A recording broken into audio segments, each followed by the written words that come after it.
బ్రతకడం గొప్ప కాదు, బాగా జ్ఞాపకం పెట్టుకోండి, చచ్చిపోవడం గొప్ప. ఎందుకో తెలుసా?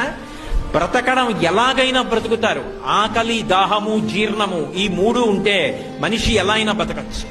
వేళపట్టున ఆకలేసి కుడితి తాగినా జీర్ణం అయిపోతే, ఆవు తింటున్న మినప్పొట్టు తినేసిన జీర్ణం అయిపోతే ఇబ్బంది లేదు.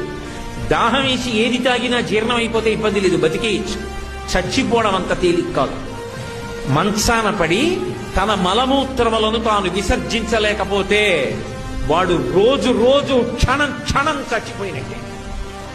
ఆ మలమూత్రములు తన శరీరంలోంచి బయటికి వస్తే పురుగులు పుట్టి శరీరాన్ని కొరికేస్తుంటే సొంత భార్య కూడా కంపులోకి రాలేక, పనివాళ్లు కూడా చెయ్యక, గది తలుపులు వేసేసి కుక్కకి పెట్టినట్టు గిన్నెలో తీసుకొచ్చి అన్నం పెడితే తాను చేసిన పాపాలు జ్ఞాపకానికి వచ్చి కుమిలిపోతే రక్షించేవాడు ఉండడు.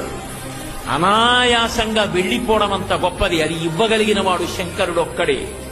అందుకే బ్రతికినంత కాలం ధర్మాన్ని పట్టుకుని బ్రతికిన వాడు ఎవరి దగ్గర చెయ్యి చాపకుండా బ్రతికి, ఎవరితో చేయించుకోకుండా పరమ సంతోషంగా భగవన్నామని చెప్పుకుంటూ వెళ్ళిపోతాడు. అంతకన్నా ఏం కావాలి మనిషికి?